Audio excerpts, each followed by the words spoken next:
Para este webinar tendremos la participación del maestro en ciencias, Cristian Terrones, y estaremos revisando algunos temas de importancia, como son pues lo que es la nutrición completa, balanceada y eficiente, la función y aplicaciones correctas de los elementos esenciales y algunas soluciones sustentables para mejorar el rendimiento y calidad de los cultivos. Y bueno, me gustaría presentarles a nuestro ponente, el maestro Cristian, quien es ingeniero agrónomo por la Escuela Agrícola Panamericana Zamorano de Honduras. Cuenta con un máster en ciencias del suelo por la Universidad de Wageningen de Holanda. Y bueno, también es candidato a doctorado por la misma universidad. Ha sido gerente de campo de AgriBesac en Holanda. Y bueno, es agrónomo en productos de especialidad de ICL, en ICL Specialty Fertilizers, y actualmente funge como líder especialista técnico en tecnologías sustentables para la nutrición de cultivos en ICL Group. Bueno, con esto ustedes podrán apreciar que el maestro Cristian tiene bastante experiencia en cuanto a la parte de nutrición balanceada de cultivos. Invitarlos a todos ustedes que se han tomado ya el tiempo de conectarse, a aprovechar al máximo lo que estaremos viendo en estas próximas 2 horas. Son temas bastante interesantes que son de aplicación inmediata y práctica.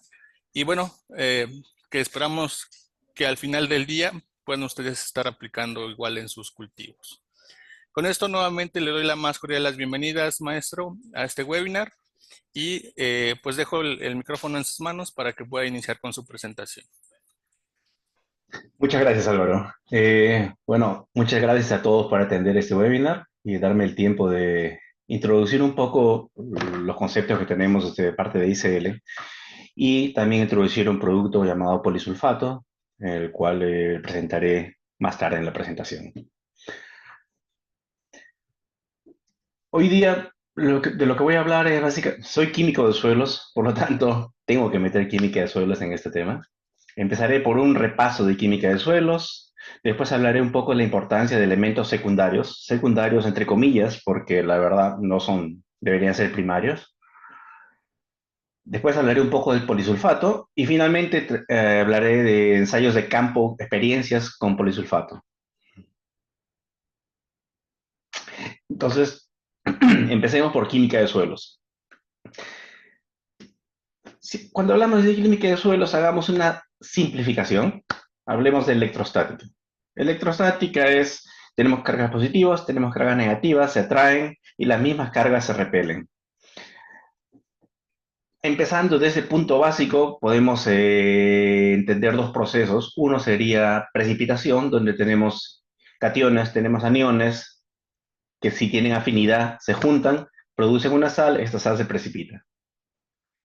Alternativamente, tenemos procesos de absorción y desorción de tanto cationes y aniones a partículas de suelo. En este caso, la partícula de suelo es negativa, podría ser una arcilla, por ejemplo.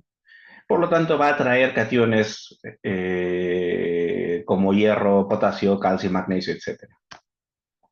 Entonces, es una forma interesante de empezar a entender la química de suelos como electrostática.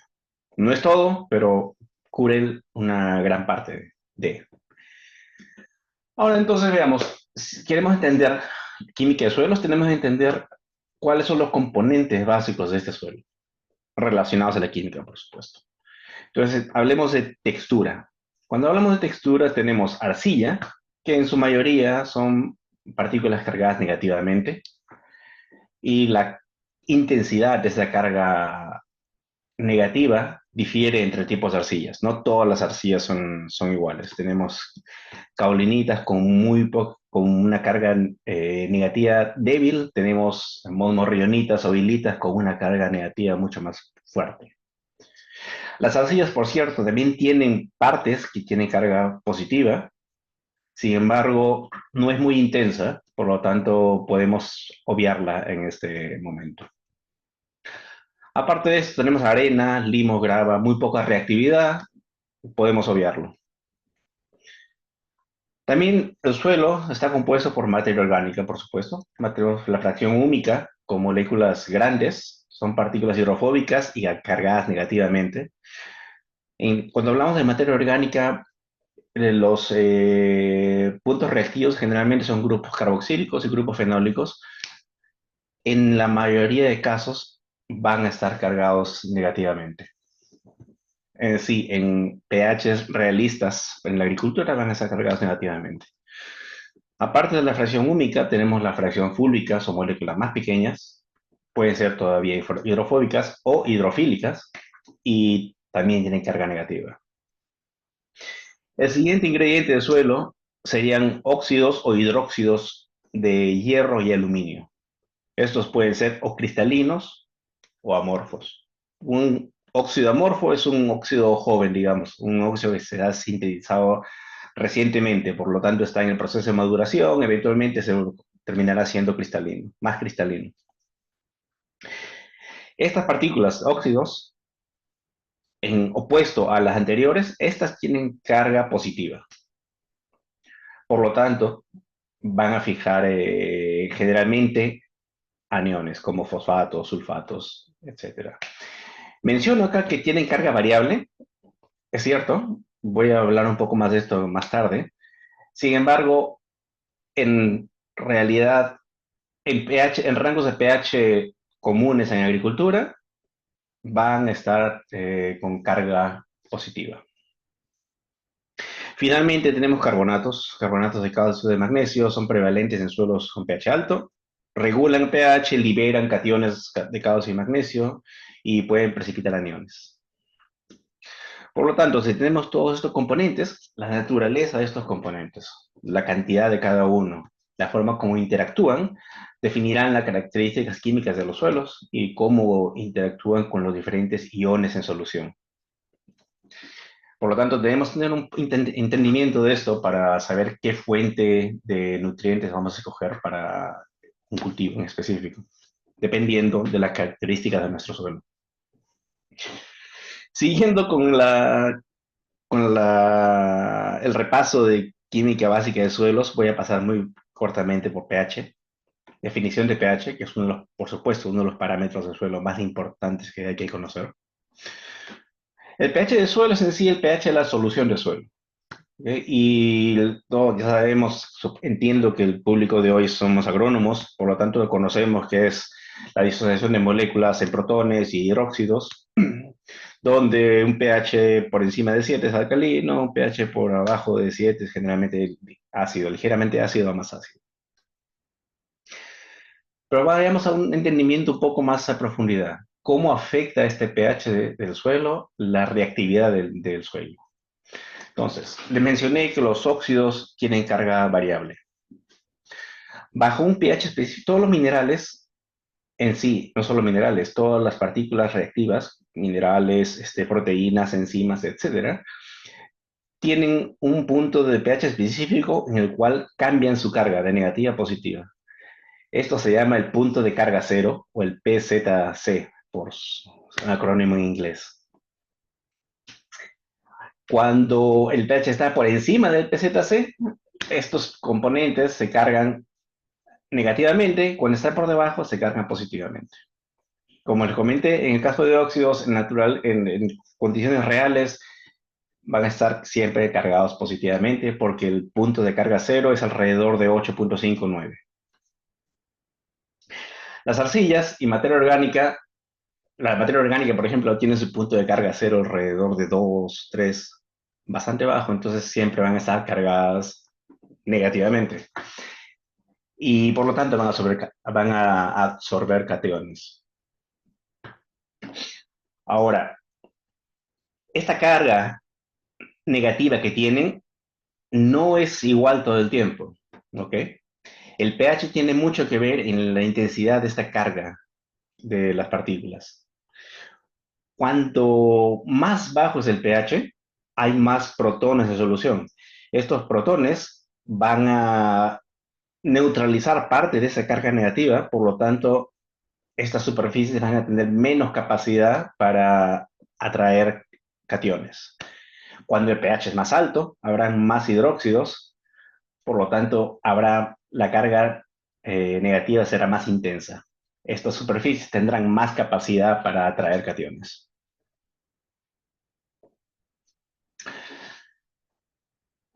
El pH del suelo, por supuesto, también tiene un efecto en la precipitación. En suelos ácidos, los aniones como fosfato pueden precipitar con hierro o aluminio. En suelos alcalinos, aniones pueden precipitarse con calcio y magnesio. Entonces, ajustando el pH, podemos también alterar la capacidad de intercambio aniónico y catiónico de los suelos y, por lo tanto, la disponibilidad de nutrientes. Veamos el caso de México. ¿Cómo es el pH del suelo en México? Para empezar, México es un país megadiverso, por lo tanto, también tiene una alta diversidad de tipos de suelo con diferentes pHs. Sin embargo, podemos ver que hay una cantidad significativa de suelos o alcalinos o ácidos. Esta diversidad de pH significa que no podemos usar los mismos fertilizantes en todas las situaciones. Tenemos que adaptarnos de acuerdo a la realidad local. También significa que no agregar suficientes nutrientes resultaría en comenzar a extraer cationes del suelo, lo cual conduce a acidificación. Conociendo la situación que tenemos, veamos qué podemos hacer para lidiar con el pH. Si estamos en suelos alcalinos, tenemos características de un suelo alcalino.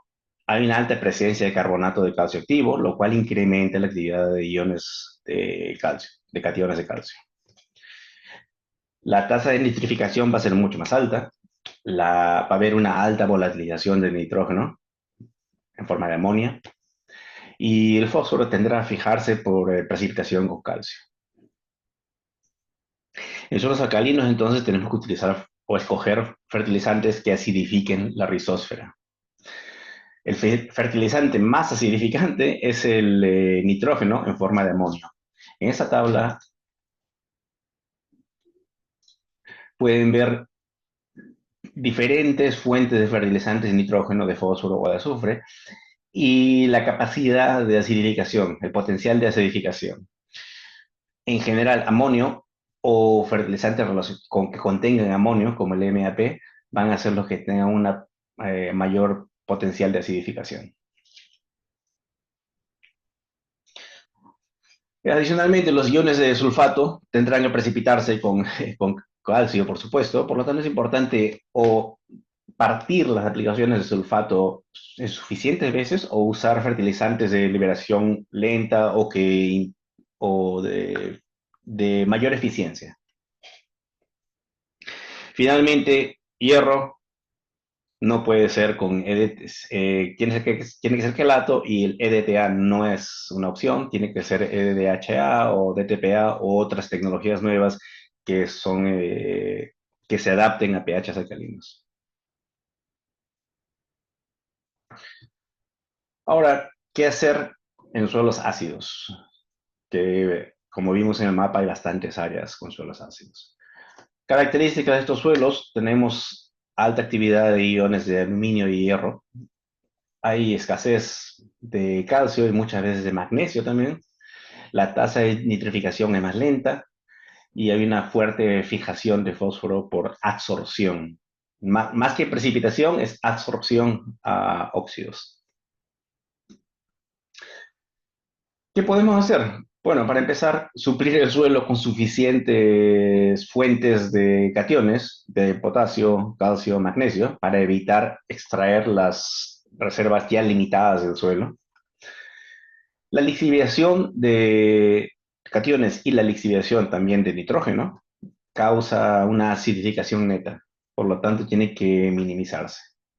Por esto, en estos tipos de suelos es bastante recomendable usar o fertilizantes de eficiencia mejorada o fertirriego, por supuesto.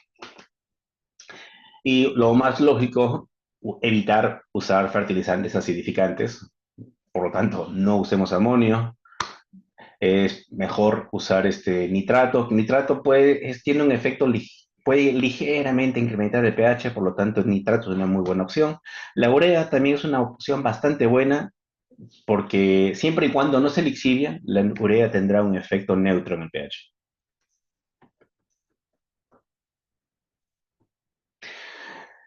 Terminando con pH, pasemos a capacidad de intercambio catiónico. Les comenté, no todas las arcillas son iguales. La caolinita tiene una capacidad de intercambio catiónico de 3 a 15, una monorrionita de 80 a 100. Es un factor de 10. Entonces hay bastante diferencia. ¿Qué es la capacidad de intercambio catiónico? Es un valor calculado que indica la capacidad de cada suelo de atraer y retener y también intercambiar, liberar diferentes cationes como potasio, calcio, magnesio, sodio, amonio. Eh, ¿Qué otorga esta capacidad de intercambio catiónico a los suelos? Básicamente es la cantidad y el tipo de materia orgánica, la cantidad de arcillas y el tipo de arcillas. Suelos tropicales rojos, por ejemplo, pueden tener mucha arcilla, sin embargo, la capacidad de intercambio catiónico puede ser baja. ¿Por qué? Porque los suelos tropicales tienden a tener caolinita, que es nuevamente baja en capacidad de intercambio catiónico. Generalmente la capacidad de intercambio catiónico se representa en miliequivalentes por 100 gramos de suelo y recomendaría cada vez que hagan análisis de suelo, traten siempre de incluir esta medición porque es uno de los parámetros más importantes para entender la fertilidad de sus suelos. Veamos la situación de México. En- Comparada con otras regiones, en general, México no es un país que tenga capacidad de intercambio catónica muy alta. Los colores acá, mientras más oscuro, más capacidad de intercambio catiónico, mientras más claro, por supuesto, estos suelos tienden a retener menos, pueden ser menos fértiles, pueden tener más pérdidas por lixiviación. Vemos que hay bastantes áreas con este problema. Ahora, generalmente la manera como los laboratorios miden en la capacidad de intercambio catiónico es que elevan el pH de la muestra a 7 y ahí miden. Por lo tanto, cuando ustedes reciban su análisis de suelo, el valor de CIC será a un pH normalizado de 7. Si es que sus suelos originalmente son ácidos, el valor real de CIC en los campos es mucho menor. Por lo tanto, en todas estas regiones del sur que tenían suelos ácidos y que tienen CIC relativamente bajo, la realidad en los campos va a ser mucho más grave. Ahora, estas regiones que tienen suelos ácidos y baja capacidad de intercambio catiónico, en general van a tener problemas de lixiviación, pueden tener problemas, por supuesto, de baja fertilidad.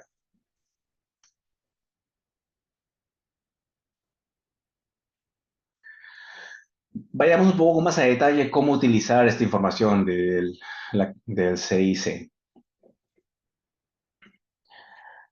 Los suelos con bajo CIC van a necesitar, por supuesto, especial atención porque, como lo mencioné, lixivian fácilmente nutrientes. Por lo tanto, primero, evitar volúmenes grandes de riego.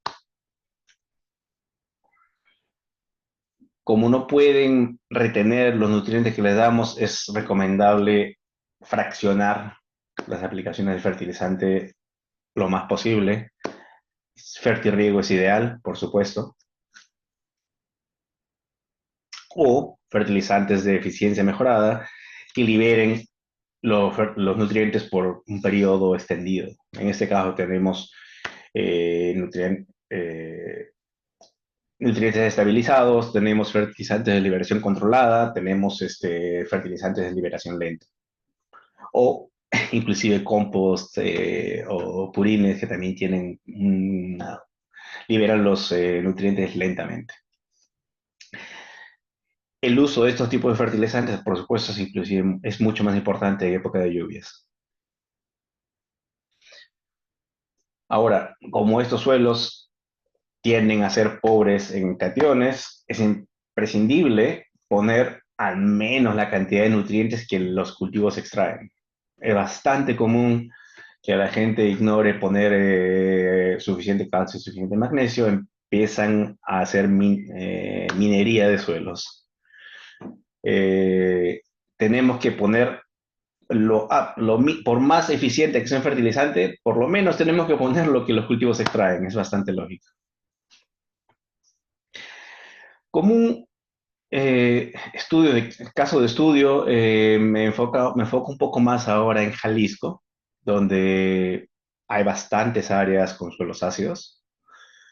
La capacidad de intercambio catiónico no es ideal, especialmente cuando la corregimos al pH del suelo.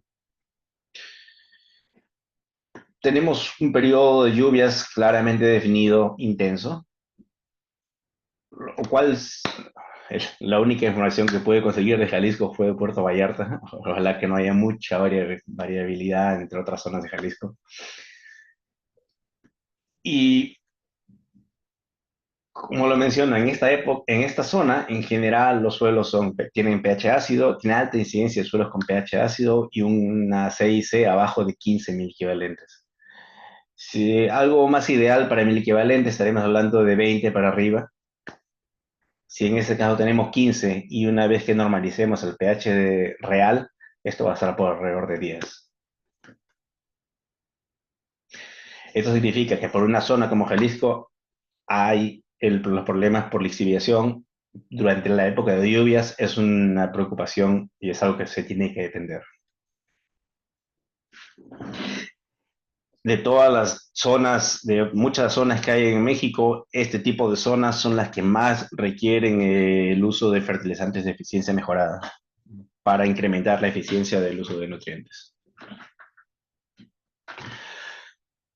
Terminando con la parte de capacidad de intercambio catiónico, veamos también un poco de salinidad. ¿Qué es la salinidad? Por supuesto, es la conductividad eléctrica del suelo. ¿Qué nos da una indicación de salinidad? ¿Qué es la conductividad eléctrica del suelo? Es una medida de la cantidad de sales que hay en solución de suelo. Esto afecta la disponibilidad de nutrientes, por supuesto. Tiene un efecto muy fuerte en la actividad de los microorganismos del suelo. Por lo tanto, la salinidad es un indicador bastante importante para la salud del suelo. Y va a incrementar el rendimiento de cultivos, es claro. Este exceso de sales dificulta el crecimiento de las plantas simplemente porque no permite a las plantas absorber la cantidad de agua que necesitarían y todos los nutrientes vienen con agua. Estos suelos con salinidad son bastante comunes en climas áridos, semiáridos, donde se evapora más del agua que llueve o que se otorga. Y los niveles de sal, por supuesto, también pueden ser no solamente por la naturaleza, no solamente por el que estemos cerca del mar o por el que la mineralogía del suelo, también puede ser por un inadecuado manejo humano. Entonces puede ser resultado de la agricultura, por supuesto, el resultado del agua de la irrigación, si el agua de riego no es buena o ponemos demasiados fertilizantes o fertilizantes de mala calidad por el fertirriego, pues estamos afectando esto.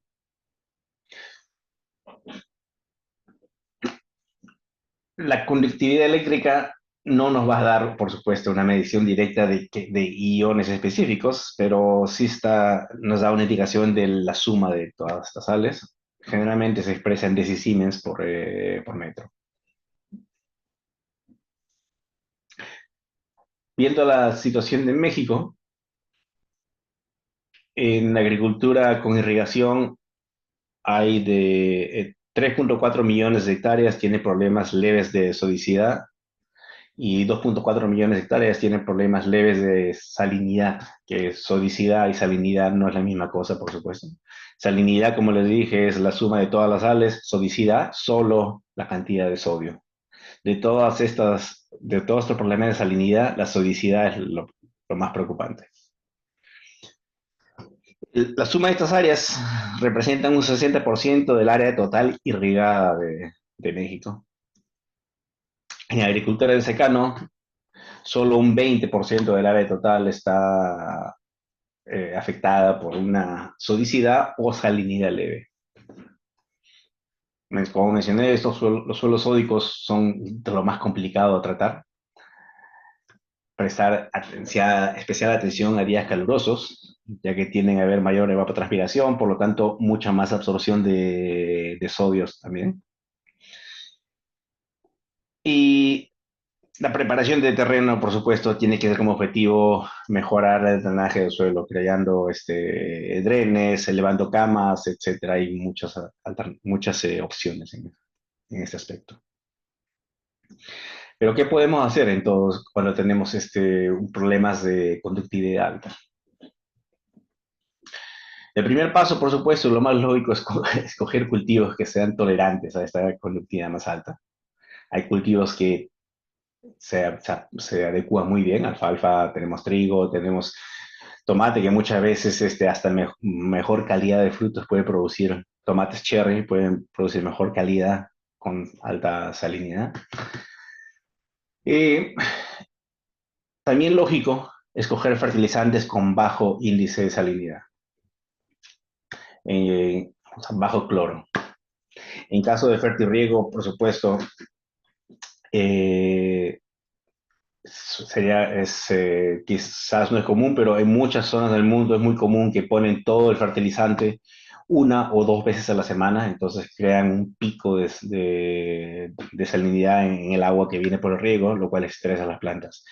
Cuando el agua de por sí, el agua de riego ya tiene una conductividad alta, tenemos que poner dosis de fertilizante bastante bajas y hacerlo diario, si es posible 2 veces al día. El riego tiene que ser constante. Estamos hablando de riego por goteo. Tiene que ser constante para mantener todas las sales en el exterior del bulbo húmedo. Si interrumpimos este riego constante, simplemente estas sales entrarán y crearán estrés en la planta. Y en suelos sódicos, la mejor manera de lidiar con suelos sódicos es agregar cationes que compitan por las zonas de absorción.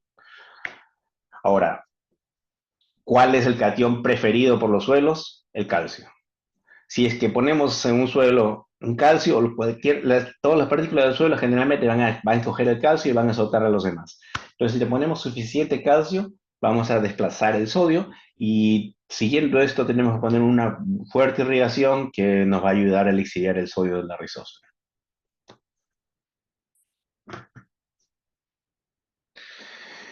Esto concluiría la parte inicial, que es un poco un repaso de química de suelos. Si es que hay preguntas, por favor, hágamelas saber. Sí, tengo un par de preguntas, maestro. La primera que nos hacen es, eh, bueno, más bien que quisieran saber qué papel cumplen los microorganismos en mejorar la química del suelo. Es retroactivo, la verdad, porque tanto pH, la salinidad, principalmente eso, de verdad, o el contenido de materia orgánica van a tener un efecto o positivo o negativo en la masa microbiana. Y la masa microbiana también va a, no reciclar, sino digamos, si hay iones de un nutriente en el suelo, en la solución de suelo, estos pueden ser o absorbidos por la planta o pueden ser fijados por el suelo o absorbidos por el suelo, pueden precipitarse o los microorganismos también lo pueden consumir. Estos microorganismos pueden convertir estos nutrientes en una forma orgánica, digamos un fosfato, lo convierten en fosfato orgánico, un sulfato lo convierten en sulfato orgánico, o lo pueden mantener como una forma inorgánica. El potasio generalmente se mantiene como forma inorgánica. En el momento que estos microbios mueren, que tienen un periodo de vida bastante corto, explotan, liberan estos iones, pero ya no, muchos de ellos ya no están disponibles para las plantas. Ejemplo, el sulfato. El sulfato, una vez que se convirtió en forma orgánica, las plantas ya no lo pueden utilizar. A corto plazo, tienen que pasar por procesos enzimáticos que lo conviertan nuevamente a una forma disponible. Y eso, pues, muchas veces estos procesos enzimáticos también están controlados por los microorganismos mismos. De acuerdo, maestro. Si la urea es una buena opción, ¿cómo controlo su acción apolar en el riego por goteo? cómo controlas su acción apolar en el río, porque mencionas la parte como que por lo que no tiene carga. Así es. ¿Cuál sería el problema ahí? Digamos, ponemos urea, sí, no tiene carga, pasa por el riego. Al momento que esa urea toca el suelo, comienza a convertirse, porque por el efecto de la enzima ureasa. La enzima ureasa está por todos lados. Inclusive si tú pones urea foliar en las hojas, hay enzima ureasa en las hojas, hay enzima ureasa por todos lados. Si tú cavas 5 metros de profundidad en el suelo y pones urea, va a haber ureasa. O sea, no, esta enzima es prevalente, está por todos lados. Entonces la urea especial, la cantidad, la concentración de esta enzima es de la más alta en los primeros centímetros del suelo. Entonces, al momento que venga esa urea por el fertirriego, va a empezar a convertirse a amonio y ese amonio puede ser absorbido o se transforma a nitrato, el cual también puede ser absorbido. Por lo tanto, sí, la urea no tiene carga, en teoría podría lixiviarse muy rápidamente, pero como se transforma rápidamente a amonio, no es problema. De acuerdo, Y más. si, usara, si usáramos urea con inhibidores de ureasa y estuviéramos en un suelo bastante arenoso, sí, podemos lixiviar urea. Y hay bastantes estudios que han probado que cuando usas urea con inhibidores de ureasa en suelos de textura ligera, hay lixiviación de urea. De acuerdo. Nos preguntan qué pasa cuando se tiene un alto contenido de sodio en el agua de riego. ¿Igualmente se mantiene una alta humedad en el bulbo de riego o se debería considerar otro manejo? Eh, pues sí, es complicado. Si es que el agua de riego ya tiene una alta conductividad debido al sodio, es bastante importante poner en el bulbo húmedo por el fertirriego calcio, o porque el calcio nuevamente va a reemplazar el sodio en los puntos de absorción del suelo y los cationes que no están absorbidos al suelo son empujados por el agua. Pero es complicado si es que el agua tiene este valor. En estos casos, la verdad, lo mejor es huir por variedad de cultivos que van a resistir esto. De acuerdo. Nos preguntan, ¿el cambio climático está alterando la química de los suelos? Eh, bueno, si vemos cambio climático, ¿qué efectos tiene? Temperatura afecta la química de todas maneras. Ahora que la temperatura en los suelos no ha cambiado mucho, ¿ok? Un grado más, un grado menos, los suelos tienen cierta capacidad buffer de temperatura. Otro efecto del calentamiento global sería periodos de lluvia alterados, lo cual puede tener un efecto. Que yo sepa, todavía no hay muchos estudios que estén enfocándose en esto, porque sería un estudio a nivel macro, ¿no? Que no estoy al tanto todavía.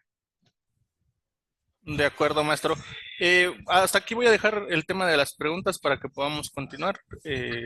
Perfecto.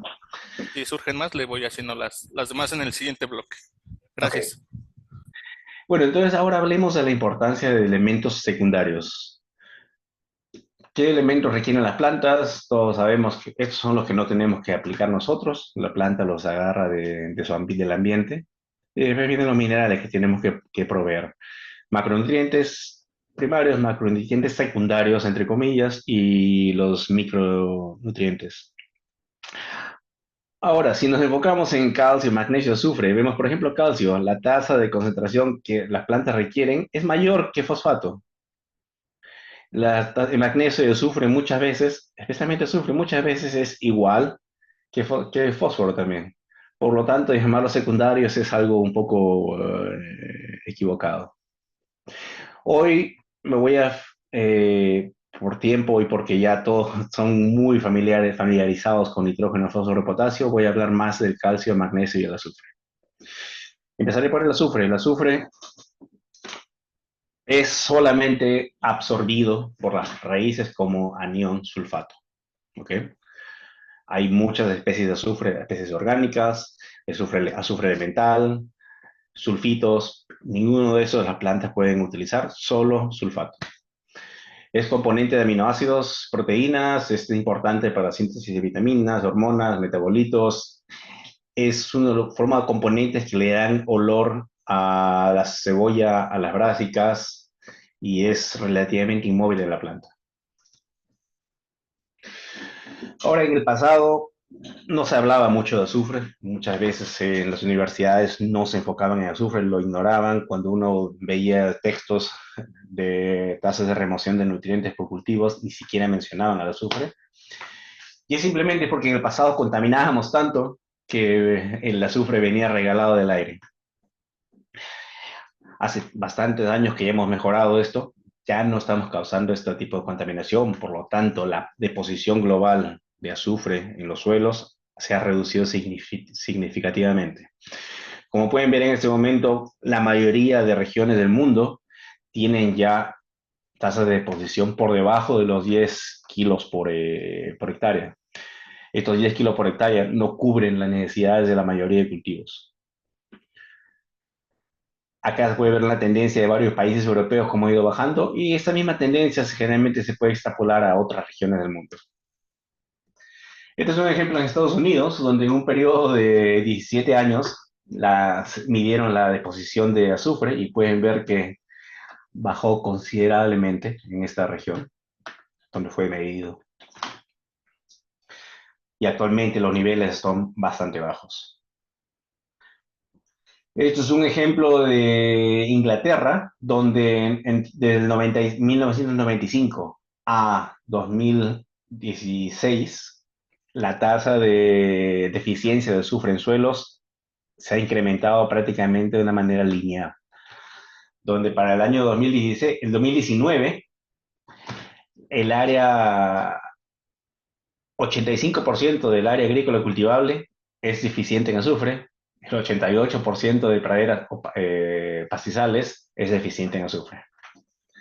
Esta misma tendencia va por todo el mundo.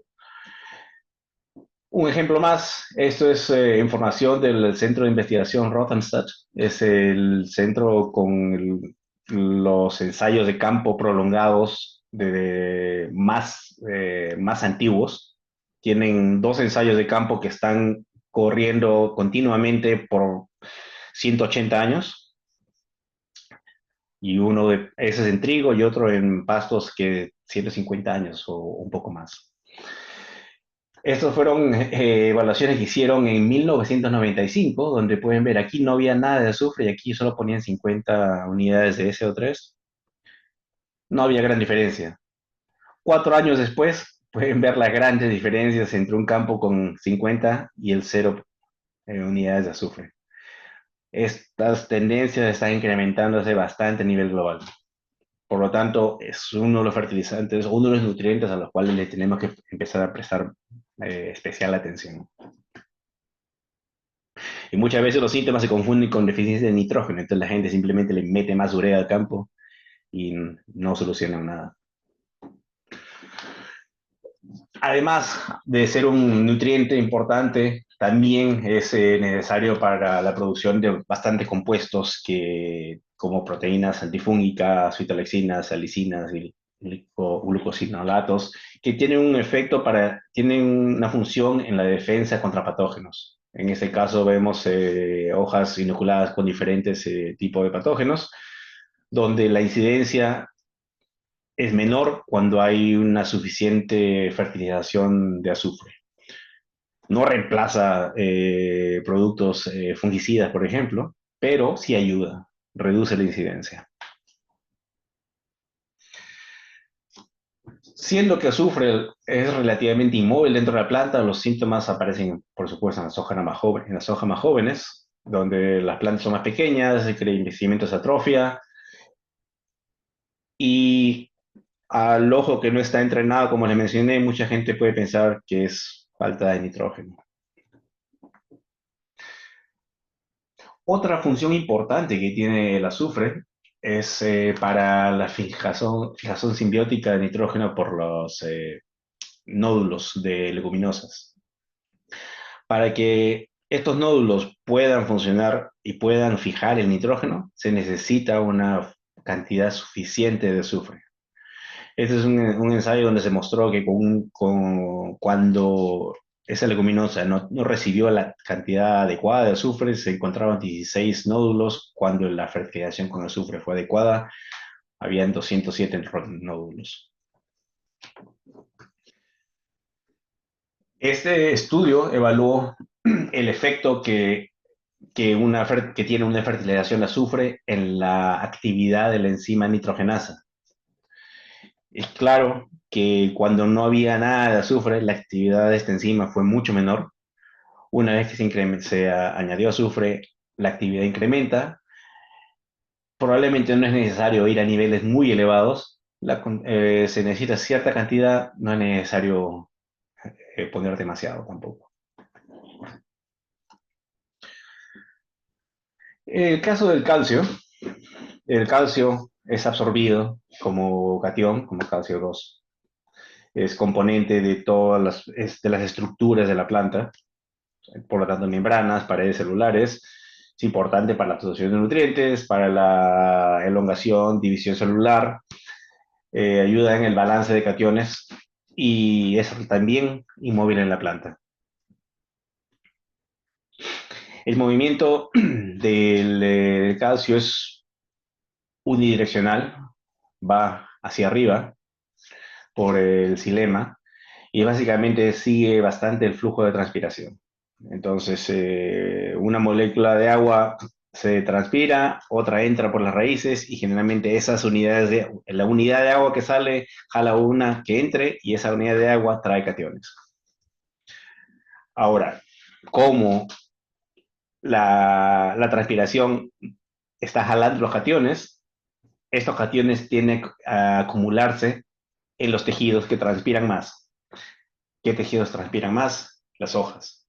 Por lo tanto, el calcio tiende a acumularse en hojas, que no es ideal, porque lo que queremos nosotros es que en muchos casos que de este calcio se vaya a los frutos.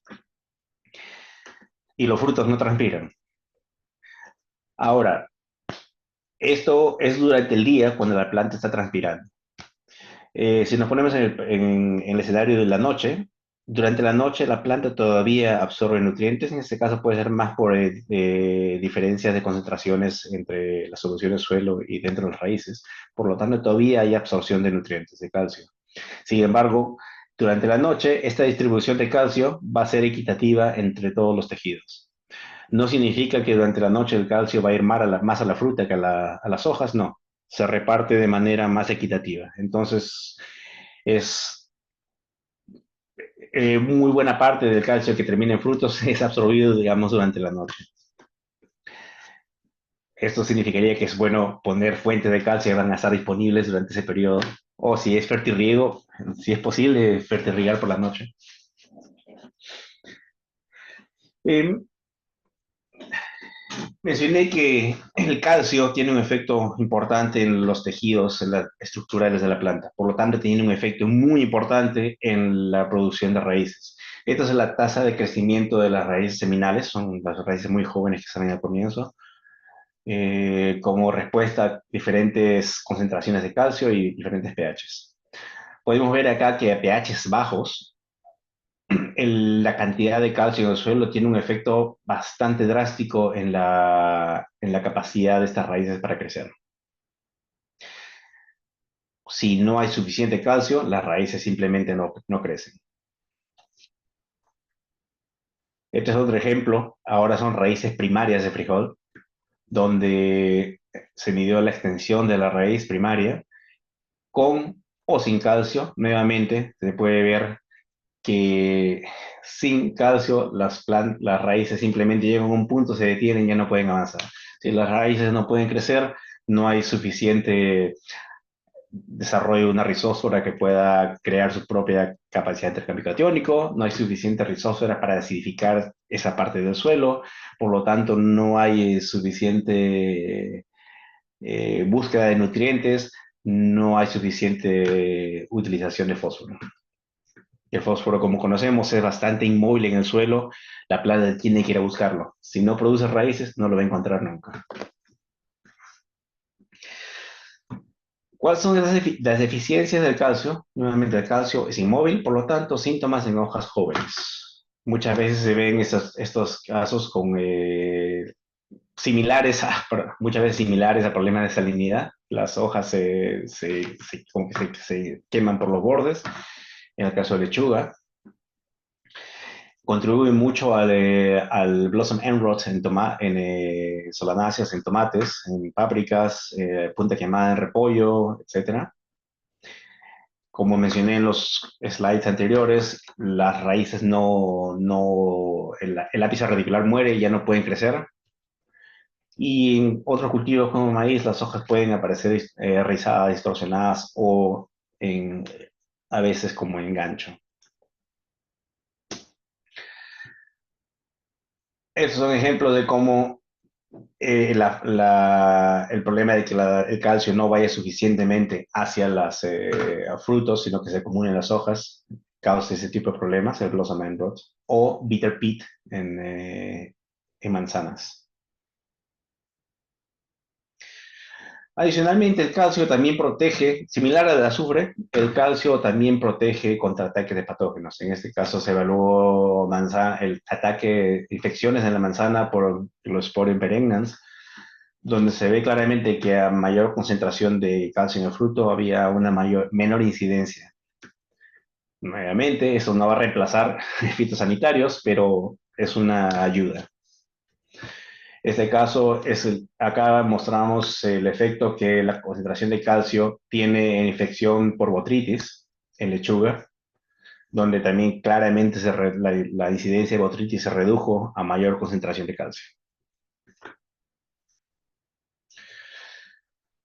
Terminando con calcio, vayamos a magnesio. Magnesio es absorbido también como un cation.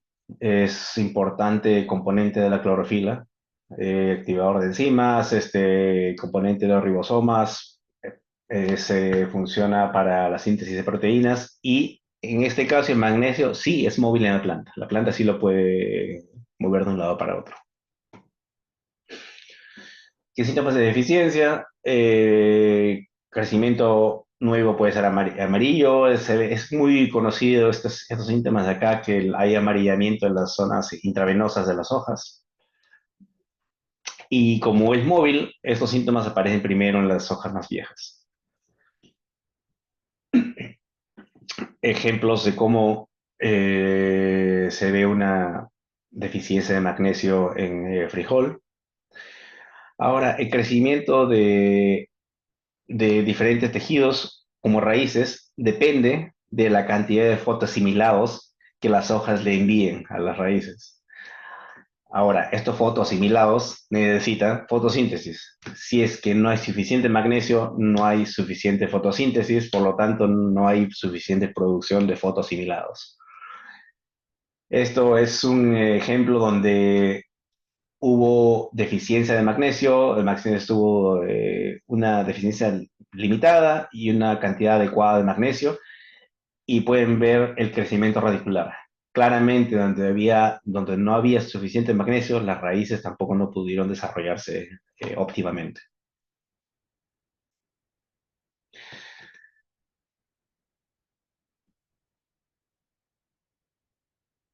Otro ejemplo, pero bueno, eso lo podemos es un ejemplo en la cantidad de grano, porque nuevamente para que los granos crezcan necesitan carbohidratos, por lo tanto se necesita actividad de la fotosíntesis. Si no tenemos suficiente magnesio, no va a haber suficiente producción de carbohidratos para llenar estos granos, por lo tanto los granos se quedan más pequeños. Un resultado nuevamente de deficiencia de magnesio. El magnesio también permite amortiguar altas temperaturas. Esto es un estudio donde se mostró el desarrollo de plantas con magnesio adecuado o con magnesio bajo a dos temperaturas, 25 grados, 35 grados. 25 grados no es una temperatura muy estresante, pero ya se vio un efecto donde se ve que las plantas se desarrollan mejor, especialmente en maíz, se desarrollan mejor con suficientes fertilización de magnesio. A 35 grados el estrés es más evidente y acá pueden ver la alta diferencia cuando hay magnesio suficiente. Por lo tanto, el magnesio ayuda a que las plantas resistan mejor un shock de temperatura. Esto sería la parte de elementos secundarios, por favor, si hay alguna pregunta. Sí, claro. Eh, Del bloque anterior, quisiera hacer la siguiente pregunta porque parece bastante interesante.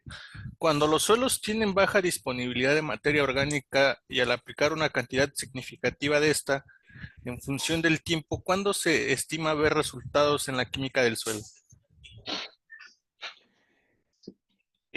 Cuando pone materia orgánica, asumo que estaría hablando de un compost o de una estiércol fresco. Son totalmente distintos. Digamos compost, ¿ok? Ya está madurado, es un poco más estable. Dependiendo de la cantidad, en Holanda pueden poner, por ejemplo, 20 toneladas de compost por hectárea. El efecto sería inmediato porque estás aplicando partículas del suelo que tienen carga negativa, por lo tanto va a tener un efecto directo en incrementar la capacidad de intercambio catiónico. Dependiendo de la temperatura o de la actividad microbiana, la oxidación de esta materia orgánica puede acelerarse. Sí. Ahora, cuando ponemos cantidades altas de materia orgánica, todos conocemos mejor el suelo en todos los sentidos, pero hay ciertas consideraciones que tenemos que tener. Una, nuevamente, esta materia orgánica tiene carga positiva, por lo tanto, y esta carga positiva tiene muy alta afinidad a ciertos cationes. Uno, calcio, por tanto, mucho del calcio que disponible se va a ser absorbido a la materia orgánica. Otra, zinc. El zinc tiene una afinidad muy alta para la materia orgánica, por lo tanto, también se va a absorber mucho a esto. Y el cobre. El cobre es el favorito de la materia orgánica. Entonces, si pones mucho compost en una sola aplicación, es importante dar un seguimiento que no vaya a estar causando un problema por falta de calcio o falta de zinc, especialmente en suelos ácidos. De acuerdo. Nos preguntan, ¿existe azufre granulado en el mercado como para cultivos de riego por gravedad? Hay bastantes opciones. Bueno, primero azufre, pues, si es como sulfato, está eh, sulfato de potasio, sulfato de amonio, quiserita, polisulfato, del cual voy a hablar en ese momento. Todos tienen el azufre en forma de sulfato. Adicionalmente, pueden utilizar azufre elemental, que es más una enmienda, porque acidifica muy bien el suelo, pero necesita oxidarse y es un proceso bastante lento. Si ustedes ponen azufre elemental en su suelo, en una plantación de frutales, por ejemplo, lo entierran, al año siguiente regresan, desentierran y van a ver que mucho del azufre sigue ahí igualito. Es bastante lento. Por lo tanto, preferiblemente es poner un fertilizante que traiga sulfato. Ahora, como vamos a ver en los siguientes slides, no todos los fertilizantes con sulfatos son iguales. Muchas gracias. Nos preguntan, ¿cómo podemos corregir problemas de Blossom and Rot en cultivos como por ejemplo tomate? Los es claramente deficiencia de potasio. Ahora, esto varía mucho de caso a caso. Para empezar, aplicaciones foliares, muy poco efecto, ¿ok? Porque mucho del calcio que aplican no entra realmente. Lo que necesitan, la mayor fuente de calcio tiene que ser por las raíces. En ciertos casos, como por ejemplo en Bitter Pit en manzana, sí hay un efecto interesante del calcio aplicado de manera foliar. Ahora, Blossom and Rot necesitamos incrementar la absorción de la asimilación de calcio por las raíces. Como mencioné, si hay fertirriego, es ideal aplicar el calcio al final del día, las horas de menos calor, donde hay menos evapotranspiración, para que la cantidad de calcio vaya más equitativamente distribuida a todos los tejidos. Eh, si están en un túnel, controlar mucho, o un invernadero, controlar muy bien la humedad, porque si la humedad del invernadero es muy alta, la planta no puede transpirar, y si la planta no puede transpirar, no puede jalar calcio. Por lo tanto, muchas veces en esos túneles o invernaderos, donde si tú entras y estás inmediatamente, te pones a sudar mucho, quiere decir que la humedad está demasiado alta y la planta tampoco puede asimilar calcio. Y Gracias. si no hay sistema de riego, fertirriego, si es algo más como granulares, puedes utilizar fertilizantes granulares que incrementen o prolonguen la disponibilidad de calcio hacia las raíces, para que las plantas puedan tomarlo también por la noche cuando no hay, el calcio se va a distribuir más equitativamente. De acuerdo, muchas gracias. Nos preguntan, para el cultivo de arándano en específico, ¿cómo podemos proporcionar el calcio sin que se altere el pH? Y si las plantas, perdón, pueden absorber y mover el calcio si se asperja vía foliar. El cultivo de arándanos, digamos hablando, si quiere un pH un poco más ácido, pues hay fuentes de calcio que no van a incrementar el pH. Van a ver que el polisulfato, del cual voy a hablar en este momento, tiene un efecto neutro en pH, no altera. Eh, lo otro que mencionaste con aplicaciones foliares. Las aplicaciones foliares de calcio, generalmente cuando hacemos aplicaciones foliares de elementos que no son móviles, ese nutriente tiende a quedarse en los tejidos que recibieron la gota. ¿Ok? De ahí no se mueven. Ocurre mucho también con microelementos. Uno lo aplica y a las hojas que recibieron ese microelemento, perfecto, están altas en, en ese microelemento o en ese nutriente, pero no lo translocan porque todos esos nutrientes que no tienen movimiento por el floema no van a poder translocar ese nutriente a otros tejidos. Nos preguntan, ¿es eficiente la aplicación de calcio vía foliar? Como lo mencioné, es bastante recomendada. Por ejemplo, digamos cultivos. Estamos hablando de cultivos de hoja, lechugas, repollos. Bastante probable que va a ser eficiente porque vas a poner digamos, vas a poner la aplicación foliar, va a tocar las hojas que quieres que tenga buena cantidad de calcio. Para manzana también es bastante eficiente para reducir el bitter pit. Para otros casos, en general, es mejor que el calcio venga por las raíces. De acuerdo, maestro. Pues dejamos hasta aquí el bloque de preguntas. Si gusta, continuamos con el tema 3 que ya tiene en pantalla. Perfecto. Eh, Voy a hablar del polisulfato, que es un fertilizante de liberación lenta. Bueno, liberación lenta o solubilidad reducida, digamos. ¿Qué es el polisulfato? El polisulfato es un mineral que tiene ICL. Es un mineral natural que simplemente se extrae, se tritura, se tamiza, se carga y se envía.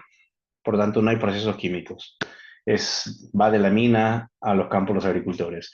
La mina está frente a Inglaterra, a la costa de Inglaterra. Es un túnel vertical de 1,2 kilómetros de profundidad y de ahí horizontal por debajo del mar. Ahí está localizado el mineral. ¿Qué tiene este mineral? Tiene azufre en forma de sulfato, tiene potasio, tiene magnesio, tiene calcio en las concentraciones que ven en la pantalla. Ahora, este mineral no es una mezcla de sulfato de potasio, sulfato de magnesio, sulfato de calcio, que la pongamos junta, lo mezclemos, no. Es un mineral que en su estructura cristalina tiene estos tres cationes más el sulfato. Por lo tanto, tiene características diferentes a, a los sulfatos de potasio, sulfato de magnesio, sulfato de calcio. Bueno, no voy a mencionar para qué son necesarios estos nutrientes, ya lo vimos hace un momento. Este mineral es bastante versátil, se adapta a todo tipo de cultivos, ya que todos los cultivos necesitan esos nutrientes. Está disponible en polvo, en gránulos estándar de 2 a 4 milímetros, en gránulos mini de menor de 2 milímetros. Es totalmente soluble, pero como van a ver, tiene una solubilidad distinta a lo que estamos acostumbrados. Y puede ser utilizado de manera directa o se puede usar para crear fertilizantes compuestos. Ahora, el gran truco de este fertilizante es nuevamente el patrón de solubilidad específico que tiene. Se va a disolver mucho más lento que otros fertilizantes del mercado. Esto es un estudio que se hizo en la Universidad de Nottingham, donde evaluaron la tasa a la cual el sulfato se liberó del mineral en días y volumen de poros de agua. Probaron diferentes fuentes de azufre, sulfato de amonio, sulfato de potasio, quiserita y el polisulfato. Como pueden ver acá, el sulfato de amonio se liberó todo el azufre en cuestión de 7 días, en una semana. Ahora, la mayoría ya se había disuelto a los 5 o 4 días.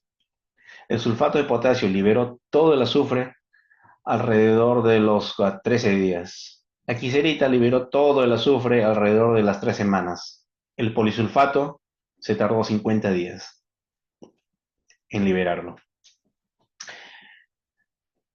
Esta es una ventaja bastante importante porque el azufre, a pesar de tener carga, una carga similar al fosfato, no es absorbido por los suelos de manera muy fuerte.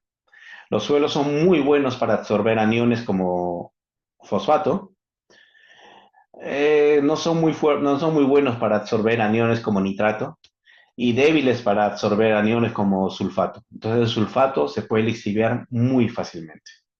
Y si ustedes ponen su fertilización de azufre utilizando un sulfato de amonio, un sulfato de potasio, y a los 4 días, 5 días llueve, ¿qué pasa con ese sulfato? Mucho de ese sulfato se lixivia, lo pierde. Por lo tanto, cuando hablamos de lixiviación, muchas veces se habla de nitrógeno, de nitratos, de nitratos, nitratos. No, los sulfatos tienen un potencial similar de lixiviación. Este es un ejemplo como un escenario para un cultivo de soya, donde el escenario 1 sería cuando todo el sulfato viene de un sulfato de amonio.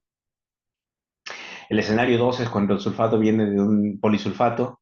El escenario 3 es la tasa de absorción del cultivo. Y el escenario 4 es cuando el sulfato proviene de un yeso agrícola. Muchas veces la gente dice, si estamos hablando de liberación lenta, el yeso es lento y es baratísimo. Cierto, pero es muy lento. Y ese es el otro extremo. Tampoco no queremos algo que se demore tanto porque no va a liberar el sulfato a la tasa que los cultivos requieren. Ni muy rápido, ni muy lento. En este caso, el polisulfato se acerca más al cultivo. No les voy a decir que es un match perfecto, pero es mucho más cercano. Y eso ya es bastante bueno. Ese es un estudio de la liberación de nutrientes del polisulfato que se hizo en condiciones de campo. Esto se hizo en Israel, donde pusieron sobre un campo membranas porosas de plástico y encima se puso una capa ligera de suelo y el polisulfato. En ese campo había aspersores, por lo tanto comenzaron a replicar periodos de lluvia y gradualmente removieron repeticiones de plásticos para medir cuánto de estos nutrientes se habían liberado. Vemos que para el cuestión casos de magnesio y potasio, prácticamente todos se liberaron alrededor de 300 milímetros de lluvia. En el calcio del calcio y del azufre es un poquito más lento, necesita un poco más. Entonces, si quieren saber, muchas veces la gente me pregunta con fertilizantes de solubilidad limitada, ¿en cuántos días va a liberar el nutriente? No es cuestión de días, es cuestión de agua, porque minerales con solubilidad baja, a más agua, más rápido se van a disolver. Entonces, como una regla, podemos decir 300 milímetros de lluvia para que el potasio y el magnesio se liberen. Otro factor bastante importante del polisulfato es que tiene un índice de salinidad bastante bajo. Por lo tanto, y un pH neutro, por lo tanto se puede usar tranquilamente en cultivos, o si ustedes tienen un, suelos salinos, si tienen agua de río con alta conductividad, lo pueden utilizar. Es más, hay estudios donde hemos demostrado que el calcio que proviene del polisulfato ayuda con problemas de sodicidad.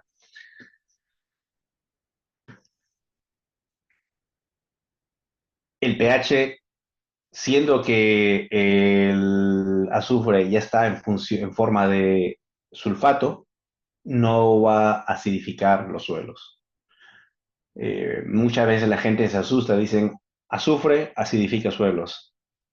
El azufre acidifica el suelo solo si está en forma de azufre elemental.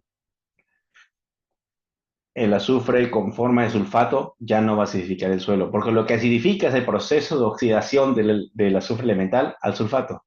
Pero una vez que ya es sulfato ya no va a oxidar más, entonces ya no va a acidificar.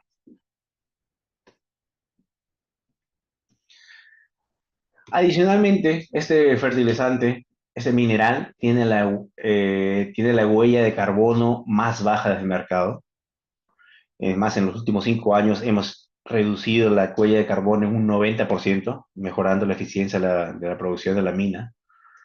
Por lo tanto, para cultivos de exportación, para cultivos donde es bastante importante para las empresas agroalimentarias reducir la huella de carbono en sus productos, este fertilizante es ideal, ya que tiene un aporte prácticamente nulo de huella de carbono. Ese fertilizante, como mencioné, es simplemente se extrae de la mina, se tritura, se tamiza a la bolsa, por lo tanto, no hay muchos procesos químicos involucrados, lo que nos permite utilizarlo en agricultura ecológica. Es fácil de utilizar porque es un gránulo de alta densidad, tiene una densidad elevada.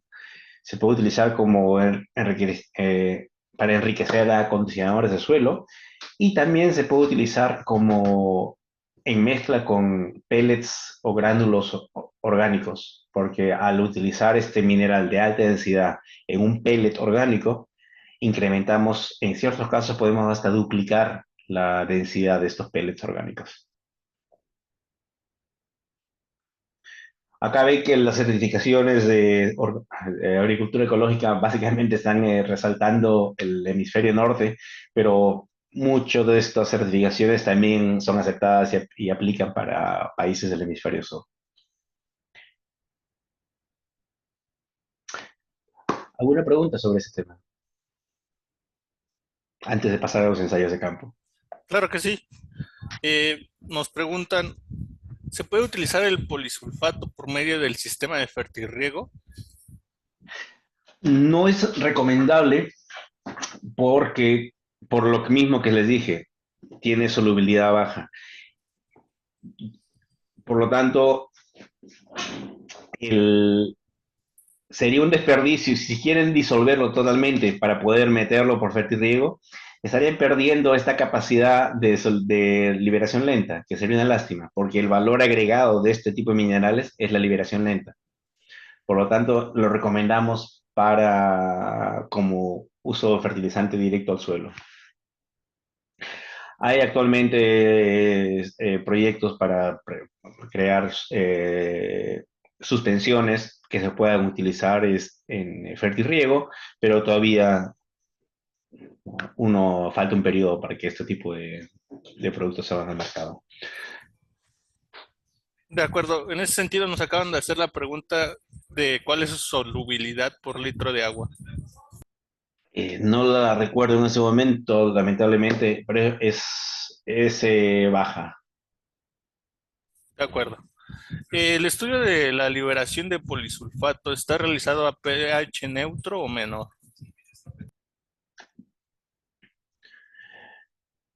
Estos suelos tienen pH alcalino, son suelos de Israel. Y esto acá en Nottingham, UK, también eran suelos ligeramente alcalinos, si no me equivoco. Ahora, la disolución Ok, la disolución en sí del mineral no tendría que estar afectada por el pH del suelo. Podría estar afectada por el pH del agua, quizás, pero no por el pH del suelo, porque la disolución del mineral está controlada por humedad y temperatura. De acuerdo. Perdón, Una pregunta, sí, perdón, humedad, temperatura y la cantidad de iones en solución del suelo también, por supuesto. claro. Bien, bueno, tratando de englobar una pregunta que han repetido bastante es, ¿cómo determinar la dosis por hectárea de este producto? Pues depende bastante del enfoque que le quieran dar, porque si ustedes quieren utilizarlo como fertilizante de potasio, pues para empezar van a ver que muchas veces lo recomendable es hacer no utilizarlo 100% como hacer una mezcla de otra fuente de potasio con polisulfato, dar los mejores resultados, pero en este caso tendrían que poner una dosis más elevada. Si lo quieren como fuente de azufre, de sulfato, una dosis más limitada, igual que con calcio. Generalmente en cultivos la dosis recomendada de polisulfato va de 100 a 300 kilos por hectárea. Es De acuerdo. la dosis más común.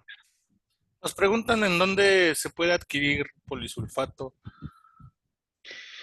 Pues está en el mercado. Lo que recomendaría, pueden entrar a la página web de ICL, ICL Growing Solutions, y ahí podrán encontrar los distribuidores o los colegas de México que puedan responderles estas preguntas. Pero sí está en el mercado. De acuerdo, muchas gracias. Nos preguntan, ¿se puede mezclar polisulfato con fertilizantes como la urea? Sí, lo pueden mezclar con urea sin ningún problema. También lo pueden granular.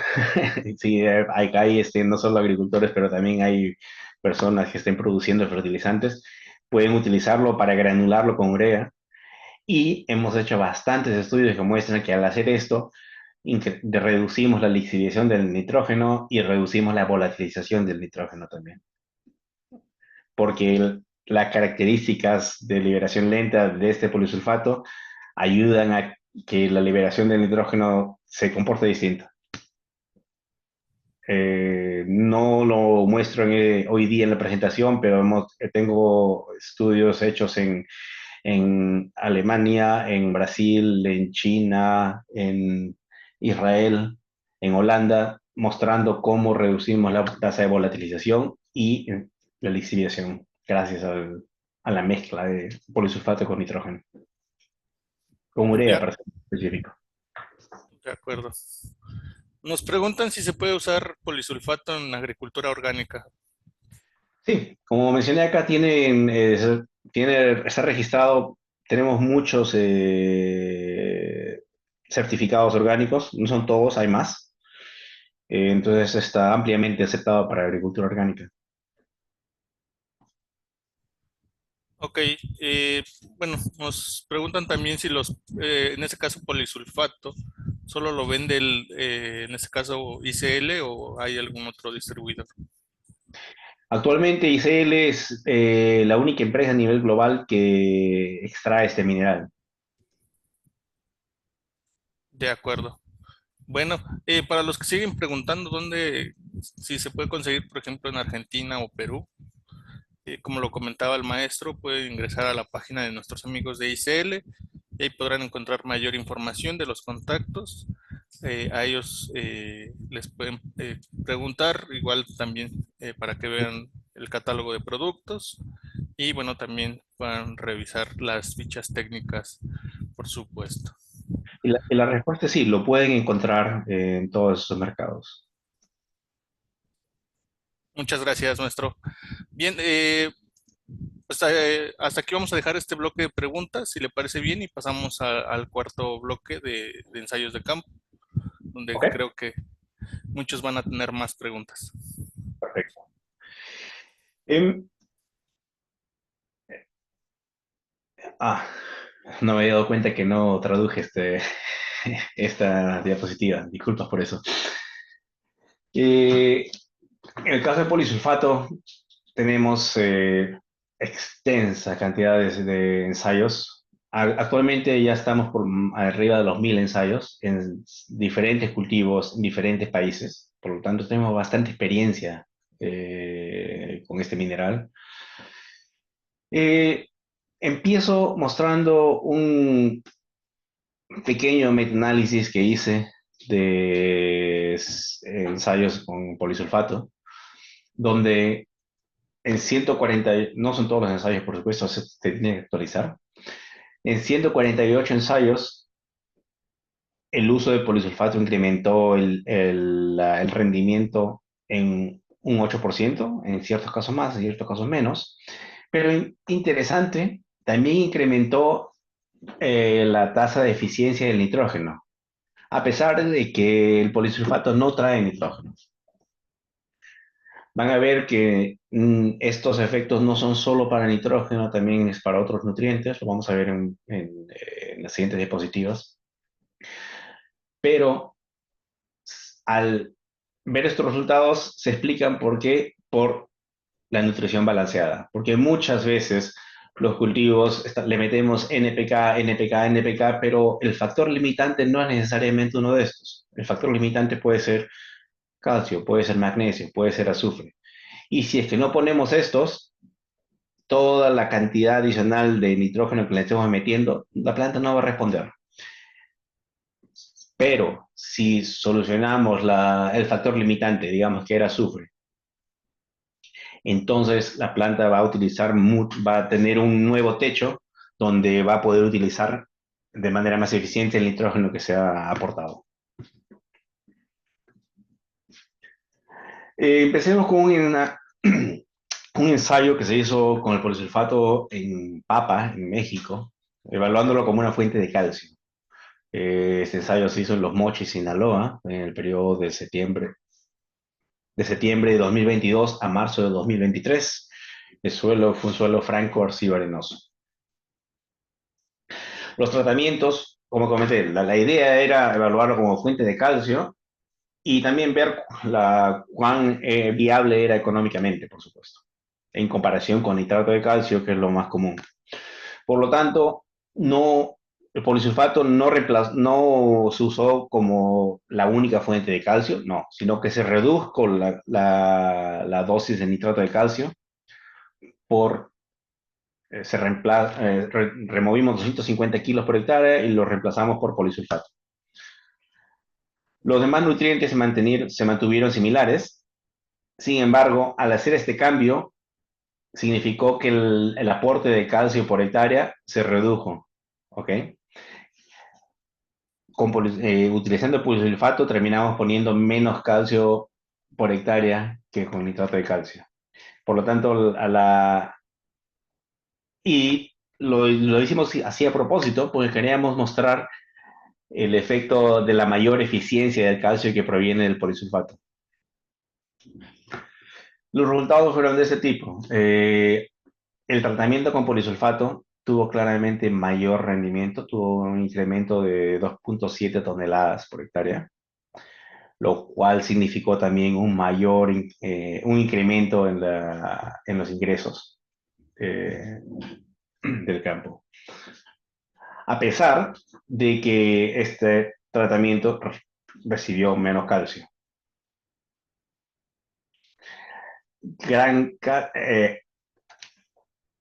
Al hacer este cambio y reducir la cantidad de nitrato de calcio, redujimos también el costo de la fertilización por hectárea. Es por eso que esta diferencia es tan elevada. Esto más incremento de rendimiento resulta en un incremento de $1,357 por hectárea, en este caso específico. Veamos otro ejemplo. Este es un ensayo en maíz con polisulfato para evaluar el rendimiento. Se hizo en Tecalitlán, Jalisco, de junio del 22 a septiembre de 2022, en un suelo arcilloso con pH neutro. El concepto acá fue ambos tratamientos recibieron la misma fertilización de base, 350 kilos de un 14-16-6 más microelementos. En las fertilizaciones de cobertura ahí estuvo el cambio. En este caso utilizamos dos aplicaciones, una mezcla de urea con inhibidor más polisulfato, 70% de urea, 30% de polisulfato. ¿Ok? Aplicación 1, aplicación 2. El, el tratamiento convencional recibió los reabones con sulfato de amonio más urea con inhibidor y urea con inhibidor más cloruro de potasio.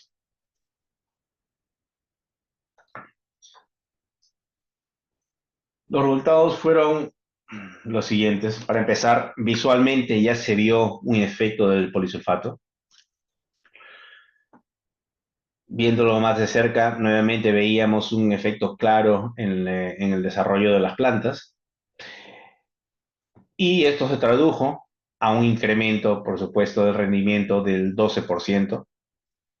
Y no solo el rendimiento, sino también un incremento en el nivel, la cantidad de proteína en los granos, lo cual también cuenta, especialmente si es que, digamos, estamos utilizando maíz no para consumo humano, sino para maíz forrajero, para maíz para alimentar animales, nos interesa mucho incrementar el nivel de proteína. Ahora, incrementar el rendimiento y la proteína al mismo tiempo es lo ideal, por supuesto.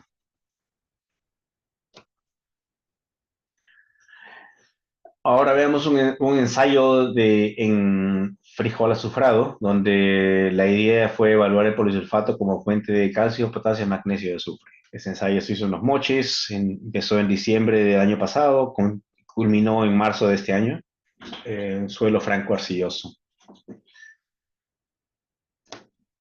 Como comenté, la idea era primero evaluar que también funcionaría el polisulfato como fuente de estos nutrientes secundarios y evaluar cuán viable sería reducir la dosis de nitrógeno gracias a la aplicación de polisulfato.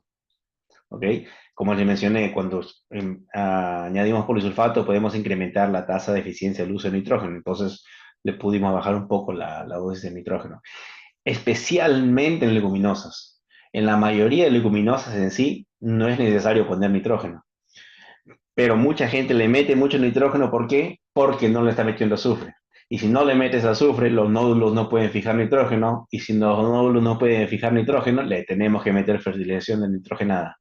Si es que hay suficiente azufre en la fertilización, las leguminosas van a necesitar muy poco nitrógeno añadido por nosotros.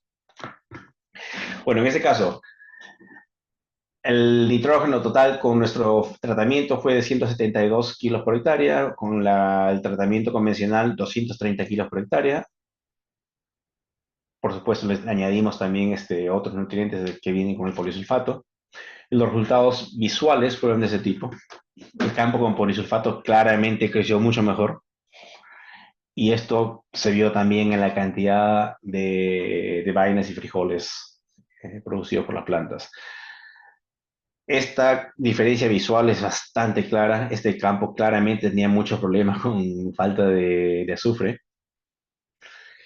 Por lo tanto, el efecto en rendimiento, bueno, estas diferencias también se vieron en la cantidad de potasio en los peciolos, cantidad de calcio en los peciolos, y muy claramente en el rendimiento.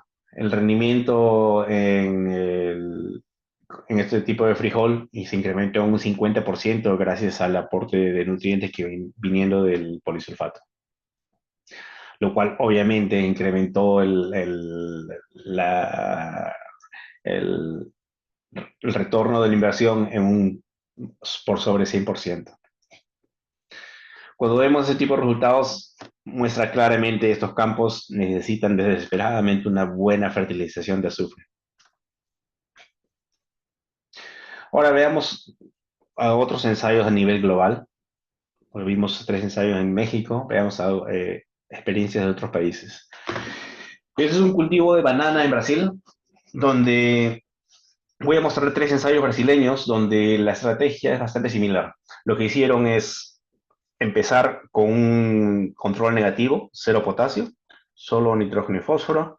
Después, 100% del potasio proviene de un cloruro de potasio y después hay reemplazos graduales de cloruro por polisulfato hasta un tratamiento 8 donde 100% del potasio provino del polisulfato. Tipo de suelos típicos brasileños, ligeramente ácidos, no son los suelos más fértiles. Y los resultados, para empezar, muy extraño. El rendimiento de los tratamientos con cloruro de potasio fueron menores que el tratamiento cero. Extraño.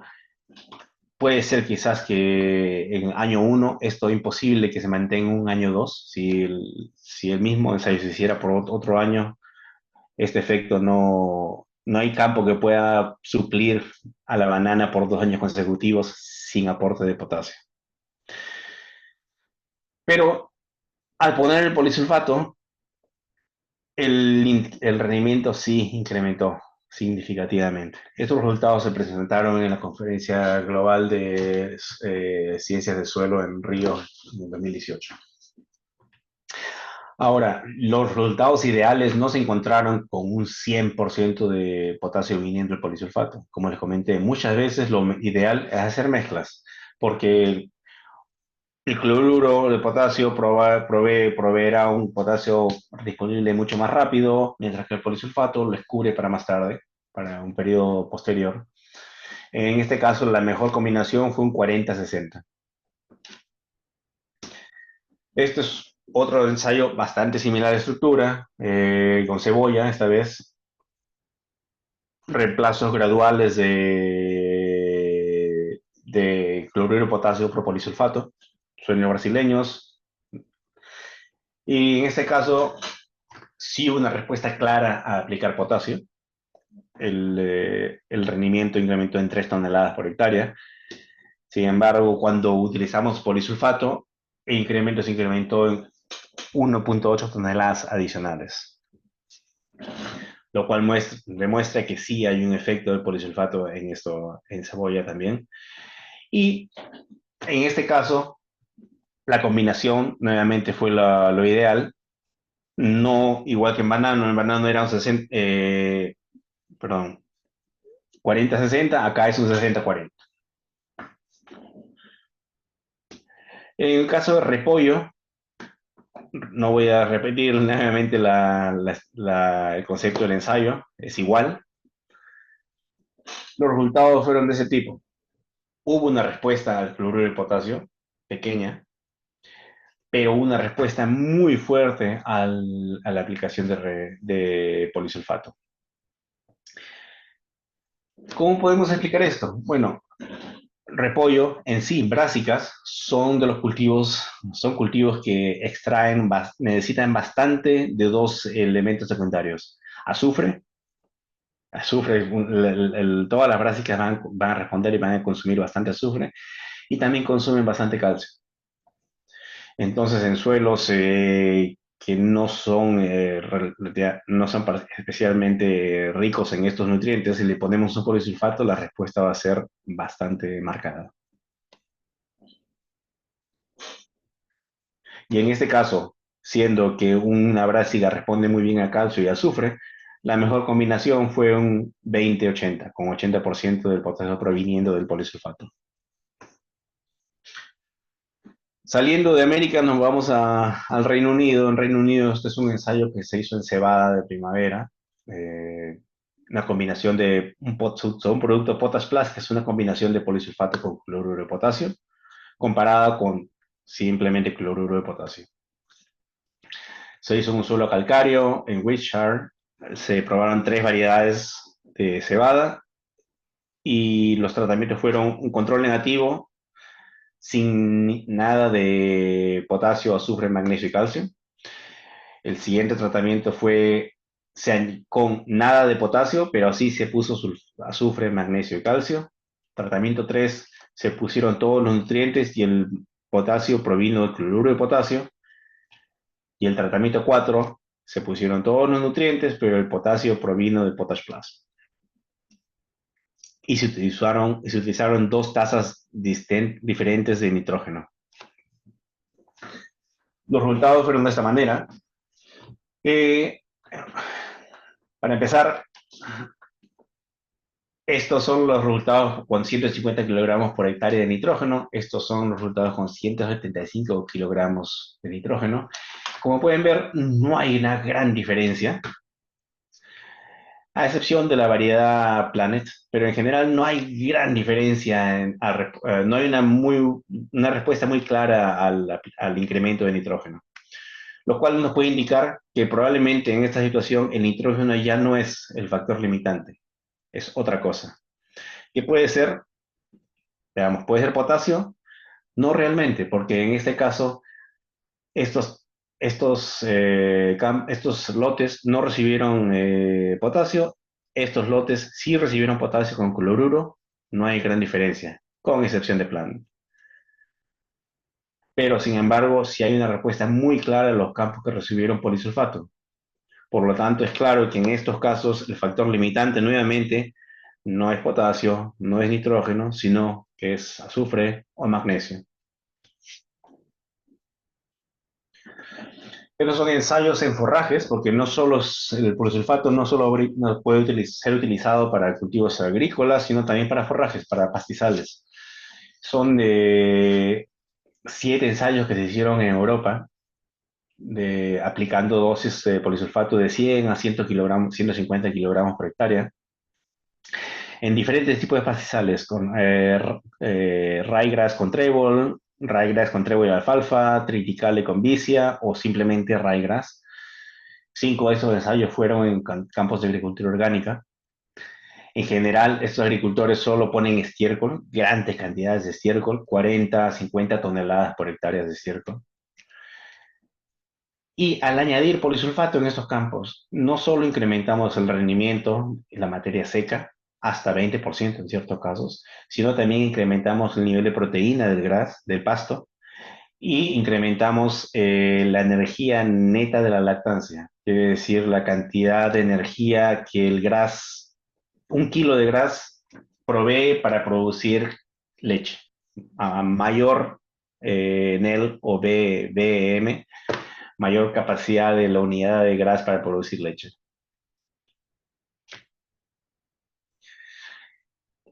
Esto es, se encuentra, ¿por qué? Porque cuando estamos hablando de gras, perdón, de pastizales, y no solo de pastizales, también de diferentes cultivos como trigo, cebada, etcétera, debemos apuntar a un ratio de nitrógeno a azufre de 12, que es ideal. Si tenemos si tenemos un ratio mayor de esto, estamos generalmente teniendo deficiencias de azufre. Si tenemos un ratio más elevado, bueno, ya no es necesario. Estaríamos gastando dinero por las puras. Lo ideal es conseguir un ratio de 12. Y cuando conseguimos para este tipo de cultivos, para otros cultivos los ratios son distintos. Pero bueno, si llegamos a algo cercano a esto, estamos logrando incrementar todos los parámetros que hemos estado viendo anteriormente. Les comenté la importancia del calcio en la producción de raíces. Por lo tanto, se hicieron ensayos evaluando el efecto del polisulfato en justamente esto, la producción de raíces. Esto fue un ensayo hecho en Israel con guisantes que crecieron en macetas. En este caso se usó un NPK genérico triple 15 y este es un NPK triple 15 también, pero para la formulación se utilizó polisulfato, ¿ok? Entonces tienen las mismas unidades de nitrógeno, fósforo, potasio. La única diferencia es que este tiene polisulfato también dentro del gránulo. Y las diferencias son claras. Cuando se puso polisulfato hubo mayor producción de raíces. Es un ensayo que se hizo en Brasil, con suelos ácidos brasileños, donde nuevamente se utilizó las mismas unidades de nutrientes. Acá se utilizó microessentials como fuente de azufre, acá se utilizó polisulfato como fuente de azufre, y nuevamente se observó mayor desarrollo radicular cuando se añade el polisulfato, gracias no solo al calcio, sino a la nutrición balanceada que proviene al poner todos estos nutrientes. Les mencioné que al utilizar polisulfato estamos incrementando la eficiencia de uso de otros nutrientes. Un ejemplo es esto, un ensayo en lechuga en Israel, donde se utilizó nuevamente un NPK genérico triple 15 y un NPK genérico triple 15, pero con polisulfato dentro del gránulo. Mismas unidades de nitrógeno, fósforo, potasio. Sin embargo, el análisis foliar mostró que había 5% más nitrógeno en las plantas tratadas con el triple 15 con polisulfato, 13% más fósforo y 22% más boro.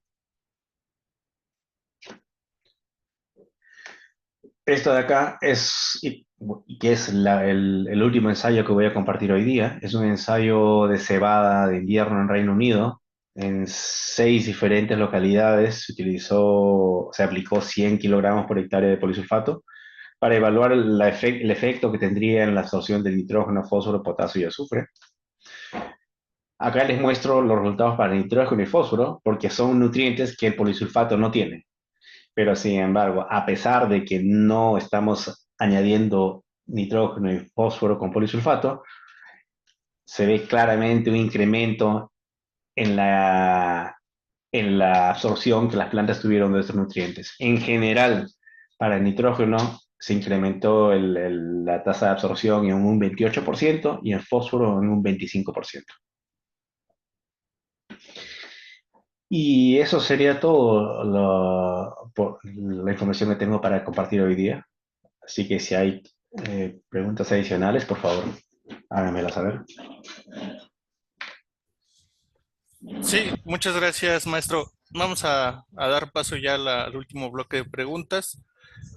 Algo que me han estado preguntando en específico es si tienen ensayos para diferentes cultivos, por ejemplo, café, zanahoria, en frijol, por ejemplo, también en frambuesa, en maíz, ya no lo compartió, pero también nos habían preguntado.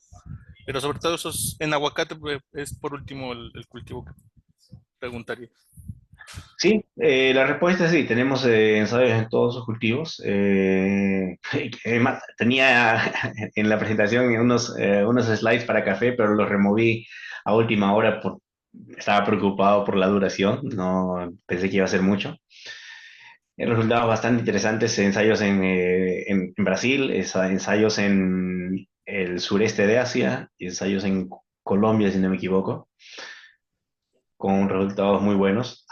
También resultados en Kenia. Hemos hecho ensayos en todas las regiones productoras de café. Eh, Zanahoria, comentaste, que recuerda, también tenemos ensayos eh, positivos. La zanahoria requiere bastante calcio, una buena fuente de calcio. Y el polisulfato respondió bastante bien. No recuerdo qué otro cultivo mencionaste, disculpa. Bueno, en este caso incluso ya me agregaron más caña de azúcar en ají, paprika, en agave, por ejemplo, que igual es un cultivo de gran interés. Sí, me comentaron acá, no, quizás mis colegas de México ya hayan hecho ensayos en agave. Como mostré al comienzo, hay cerca de 1000 ensayos, entonces a veces es complicado encontrarlos todos. No estoy al tanto de ensayos en agave, tendría que conversarlo con mis colegas en México. Por lo demás, en la mayoría de cultivos que he mencionado sí tenemos ensayos. De acuerdo, sí, es bastante extenso y una gran variedad de cultivos. Nuevamente invitarlos a todos los asistentes a que se comuniquen nuestros amigos de ICL para que les puedan brindar mayor información al respecto de los ensayos, de todos los ensayos que han generado, como comentaba el maestro, y tengan, por supuesto, la información a la mano. Bien, maestro, voy a pasar a las siguientes preguntas. Una de ellas era, ¿en qué etapa del cultivo recomiendan aplicar el polisulfato? Em, Dependiendo del cultivo. En general, para la mayoría de cultivos, lo ideal es ponerlo al comienzo. ¿Ok? En ciertos casos, como cultivos de invierno, en colza de invierno, trigo de invierno, se puede poner también en la primavera, pero son casos específicos. En la mayoría de casos pueden hacerlo al comienzo, al momento de instalación de cultivo, ¿sí? Al momento de plantación. Es lo más común. Pero hay que hacer, van a haber diferencias pequeñas entre cultivo y cultivo. Lo mejor sería que discutan con su representante ICL local, que les va a poder dar mejor información. De acuerdo. Preguntan, ¿se pueden mezclar microorganismos con el polisulfato? Sí, no hay ningún problema ahí. ¿Qué factores afectan a los microorganismos? pH ácido y salinidad. Ninguno de esos es problema con polisulfato. Tiene un índice de salinidad bastante bajo y no tiene efecto en el pH. De acuerdo. Eh, si aplico ácidos húmicos y fúlvicos, ¿podría ayudar a que se asimile en mayor porcentaje el polisulfato? En general, si aplican ácidos húmicos y fúlvicos al suelo, no va a ser solo polisulfato, va a ser en general, va a incrementar la utilización de los nutrientes en general. Particularmente también en fósforo, que no viene en polisulfato, pero va a ayudar bastante. O sea, ahí no es limitante al polisulfato, va a ayudar a todo. De acuerdo. Nos preguntan, ¿de cuántos son las proporciones para el polisulfato más NPK? Eh, Buena pregunta, tampoco no lo tengo en esa presentación, eh, porque para preparar un triple 15, por ejemplo, muchas veces tienen que utilizar fillers, eh, ok, para preparar el gránulo, porque llegan al nivel de nutrientes adecuados y queda un espacio, tienen que utilizarlo con algo, pues, utilizan silicatos, utilizan arena fina a veces. Esos fillers se pueden reemplazar por polisulfato, que el polisulfato también tiene una densidad alta, como mencioné. Por lo tanto, al hacer esto, no cambiamos el ratio de NPK, se mantiene un triple 15, pero ya hay un polisulfato dentro, que es lo que da los resultados que mencionamos. De acuerdo. Una de las preguntas que igual fue recurrente es si el polisulfato se recomienda para lugares o regiones lluviosas y también en qué momentos del cultivo se aplicaría. En zonas lluviosas, específicamente si tienen capacidad de intercambio catiónica baja, ¿ok? Vayamos al ejemplo nuevamente de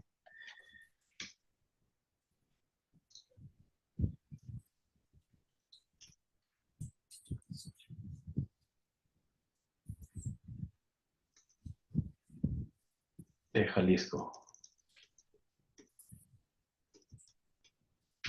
Ok. Jalisco, tenemos esos suelos ácidos, capacidad de intercambio catiónico no muy alta en muchas zonas y viene la lluvia. En estos casos, especialmente en donde se necesitan fertilizantes de liberación lenta, fertilizantes estabilizados, fertilizantes recubiertos. Eso es lo más lógico, porque estos son los casos donde va a haber mayor pérdida por lixiviación. Y las alternativas son bastante simples. O usan uno de estos fertilizantes de eficiencia mejorada, o tienen que meterle bastante seguido dosis muy pequeñas. Por lo tanto, sí, se puede utilizar en épocas, es lo más recomendable utilizarlo en periodos de lluvia, porque comparado, polisulfato, comparado con otra fuente de azufre, por ejemplo, va a ser muy superior como fuente de ese nutriente. De acuerdo. Nos preguntan qué tanto es sostenible en el tiempo la combinación y uso de polisulfatos con abonos orgánicos en cultivos alimenticios con respecto a degradaciones y pérdidas minerales por lixiviaciones, evaporaciones y erosión. Eh, para empezar, cuando se habla de lixiviación, muchas veces nos enfocamos mucho en fertilizantes sintéticos, pero en realidad los fertilizantes orgánicos, el estiércol que se usa, tiene un potencial de lixiviación quizás aún mayor. Estudios que se han hecho en campos donde se aplicó solo estiércol muestran niveles de lixiviación de nitratos altísimos, pero muchas veces no se menciona. ¿Cómo si hacer una combinación, por ejemplo, en los pellets orgánicos con polisulfato va a ser sostenible en el tiempo? Por supuesto, porque los nutrientes que vienen en el polisulfato, calcio, digamos, el calcio ayuda para la estructura del suelo. La materia orgánica también hace lo mismo. Ayudan de la misma manera que el calcio o el azufre, el calcio va a ser parte de la estructura de las plantas, también es parte de las estructuras de las membranas celulares de los microorganismos. El azufre ser utilizado por las plantas, también va a ser utilizado por los microorganismos para crear las proteínas que necesitan para su desarrollo. Por lo tanto, no hay una razón por la cual no vaya a ser sostenible. No va a incrementar la salinidad del suelo, por lo tanto no afecta la salud del suelo. No va a incrementar el pH o reducir el pH del suelo, lo cual no va a afectar a los microorganismos. Es bastante compatible con la historia de salud de suelos. De acuerdo. Nos han estado preguntando e insistiendo mucho, maestro, con el tema de la dosificación. Nos dicen, bueno, ¿qué aspectos se deberían de tomar en cuenta para más o menos definir la dosificación, como lo ha hecho en los diferentes ensayos que nos ha presentado? Eh, Siendo que hay infinidad de cultivos en el mundo, van a haber diferentes dosis, ¿ok? Mi primera recomendación sería que contacten al representante de ICL local, él les va a poder dar la recomendación de nuestra parte, pero como les dije, en general, la tasa de utilización de polisulfato va a depender de qué enfoque le van a dar. ¿Lo quieren utilizar como fertilizante de azufre? Entonces, generalmente los cultivos necesitan cuánto de azufre, de 25 a 50 kilos de S por hectárea. Entonces, lo que van a necesitar de polisulfato serán 150 kilos, 100 kilos por hectárea. Si lo quieres utilizar como fuente de magnesio, vas a tener que usar mucho más. Si lo quieres utilizar solo en agricultura orgánica, quieres que todo el potasio venga por el polisulfato, pues tienes que poner cantidades más altas, porque el cultivo, digamos, si es un tomate, que el tomate va a requerir 250, 300 kilos de potasio, tienes que meterle bastante. Si el cultivo es un trigo que necesita mucha menos unidades de potasio, pues le pones menos. Esto va a depender mucho del tipo de suelo que tengan, del cultivo que vayan a utilizar. Por lo tanto, lo más recomendable sería que consulten con el representante local. De acuerdo. La última pregunta, maestro. ¿La aplicación de polisulfato en las últimas etapas del cultivo previo a la cosecha puede favorecer o afectar la vida de anaquel? En general, ponerlo muy tarde no lo recomendaría. ¿Por qué? Porque nuevamente recuerden, el polisulfato es un fertilizante de liberación lenta. El truco es que va a liberar en un periodo prolongado. Si lo ponen muy tarde, ya lo ponen en el último mes, están desperdiciando un poco esa característica del fertilizante. Ahora, habiendo dicho esto, sí hemos hecho ensayos en patata, por ejemplo, donde se puso eh, al momento de tuberización, se puso polisulfato, se encamó y se evaluó el efecto que eso tuvo en la calidad de la piel de la patata y la post cosecha, y sí, mejoró bastante. Entonces, hay casos en los cuales sí es válido utilizarlo y sí va a incrementar la vida de anaquel. En otros casos, no es muy recomendable ponerlo muy tarde, lo mejor es ponerlo al comienzo. De acuerdo, maestro. Pues le agradezco mucho el tiempo que se ha tomado para responder las preguntas. También felicitarlo por la excelente presentación. Agradecerle el tiempo que se ha tomado para compartirnos parte del conocimiento que tiene. Igual, agradecerle por dejarnos esta herramienta del polisulfato bastante interesante para poder proporcionar una nutrición más balanceada, como lo mencionaba a lo largo de la presentación, incluso mejorar la eficiencia de otros nutrimentos. No sé si tenga algún comentario final, si no nos pasamos a despedir. No, simplemente agradecerles por el tiempo. Aquí pueden ver la página web, el link para la página web. Muchas gracias por haberme otorgado este tiempo, por permitirles hablarles un poco sobre el polisulfato de ICL. Y estamos al tanto, por favor, contacten a nuestros representantes locales y veamos cómo avanzamos con esto.